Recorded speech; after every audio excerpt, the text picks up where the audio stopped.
Good morning दोस्तों।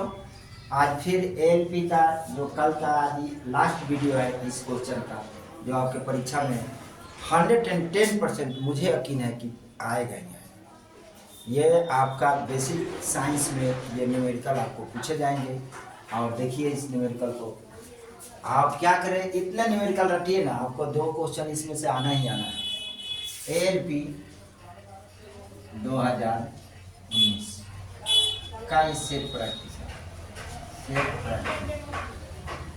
Question है। कह रहा है 100 ग्राम वजन वाले चांदी के किसी खंड पर कितने ऊष्मा स्थानांतरण किया जाए कि इसका तापमान 40 डिग्री बढ़ जाए।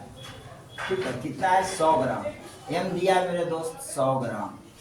100 ग्राम को केजी में बदल दीजिए, बटा में 1000 बराबर 0.1, आपका इतना केजी हो जाएगा। ऊष्मा स्थानांतरण किया जाए, क्यू का वैल्यू निकाल लेना है। चांदी की विशिष्ट ऊष्मा डेल्टा टी की वैल्यू दिया हुआ है 40 डिग्री सेल्सियस और ऊष्मा धारिता का मान, ऊष्मा विशिष्ट ऊष्मा दिया है 236 जूल प्रति केजी। फॉर्मूला लगाएंगे मेरे दोस्त, क्यू बराबर होता है m c delta t. M का वैल्यू हो जाएगा 0.1 गुने सी का वैल्यू हो जाएगा आपका 236 और गुने डेल्टा टी का वैल्यू हो जाएगा 40। अब आपका ये 4 इसमें गुना करा देंगे, 4 मिल जाएगा, 6 चौका 24 को 4 कहते हैं, 12 13 14 के 4 4 गुना 8 है 9। इतना आपका जूल केजी प्रति केजी, ये आपका आंसर हो जाएगा। ओके मेरे दोस्त, आगे चलिए। कह रहा कि 5 सेंटीमीटर मोटी और इतना मीटर स्क्वायर क्षेत्रफल वाले किसी स्टाइलोफोन शीट में इसके आंतरिक और बाह्य सतहों के बीच के तापमान 40 डिग्री का अंतर है। शीट में प्रवाहित ऊष्मा की दर कितना होगी यदि ऊष्मीय चालकता का मान 0.01 जूल प्रति एसएम है। तो देखिए ये मोटी है यानी कि चौड़ाई है, यानी चौड़ाई या लंबाई मान लीजिए 5 सेंटीमीटर है, इसको मीटर में बदल लीजिए तो 5/100 कर लीजिए यानी कि 0.5 हो जाएगा।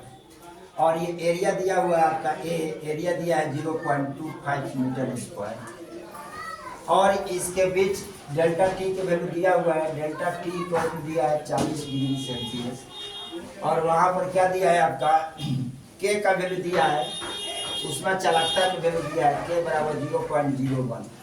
अब क्या कीजिएगा, Q इक्वल टू लिखिए के ए डी थीटा, यानी कि यहाँ पर आ जाएगा आपका कितना डेल्टा टी बटा में एल। फार्मूला ही लगा लीजिए। अब के 0.01 गुने एरिया दिया है आपका कितना 0.25 और गुने डेल्टा टी के वैल्यू दिया है 40 और लंबाई दिया है 0.05। अब 0.05 2 अंक पर है तो ये 2 अंक से ये 2 अंक को खत्म कर दीजिए। अब बचेगा आपको का यहाँ केवल 5 पर 6 25 काट दीजिए, 5 का 20 200 हो जाएगा और गुने ये 0.01, इससे गुना कीजिएगा 2 अंक को दशमलव लगाइएगा तो 2 आ जाएगा, केवल 2 जूल प्रति केल्विन प्रति केजी। ये आपका आंसर आ जाएगा, इससे गुना करेंगे। ठीक है मेरे दोस्त, आगे चलते हैं। लोड की विशिष्ट ऊष्मा धारिता ज्ञात करें। विशिष्ट ऊष्मा धारिता इतना है, यदि लेड की लोड लिख दिया है, यदि लेड की विशिष्ट ऊष्मा धारिता इतना है, यदि लेड को इतना ग्राम के टुकड़े द्वारा इतना केजी जूल ऊष्मा अवशोषित किए जाने के बाद उसका तापमान इतना बढ़ जाता है कि इसकी ऊष्मा धारिता ज्ञात करें। सबसे पहले आप क्या करें कि विशिष्ट ऊष्मा धारिता C बराबर 25 दिया है और ये क्या दिया है, इतना ग्राम टुकड़ा M का वैल्यू दे दिया है आपका, कितना दिया है 250 ग्राम और द्वारा 5 केजी ऊष्मा अवशोषित कर रहा है तो Q का वैल्यू दे दिया है आपका 5 केजी। ठीक है, तो ऊष्मा धारिता C निकाल लीजिए, तो C निकालिएगा तो आपको क्या मिलेगा, इसमें डेल्टा टी निकाल, डेल्टा टी के वैल्यू दिया हुआ है, डेल्टा टी बराबर 10 डिग्री के तापमान 10 डिग्री सेल्सियस। ठीक है, कह रहा है कि विशिष्ट ऊष्मा धारिता अगर इतना, यदि लेड को इतना ग्राम के टुकड़े द्वारा इतना केजी ऊष्मा अवशोषित किया जाता है तो इसका ऊष्मा धारिता का मान क्या होगा। तो Q बराबर एम सी डेल्टा टी, तो सारे के सारे वैल्यू दे दिया गया है तो ऊष्माधारिता बराबर क्या होगा? ऊष्माधारिता बराबर होगा ऊष्माधारिता बराबर ऊष्मा की मात्रा।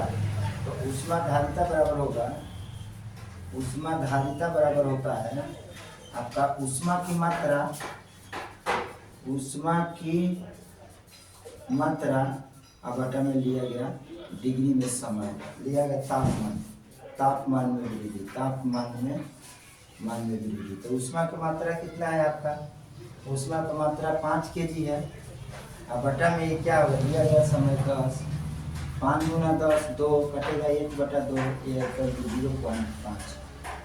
इतना आपका ऊष्माधारित जूल प्रति केल्विन हो जाएगा। यही आपका आंसर हो जाएगा।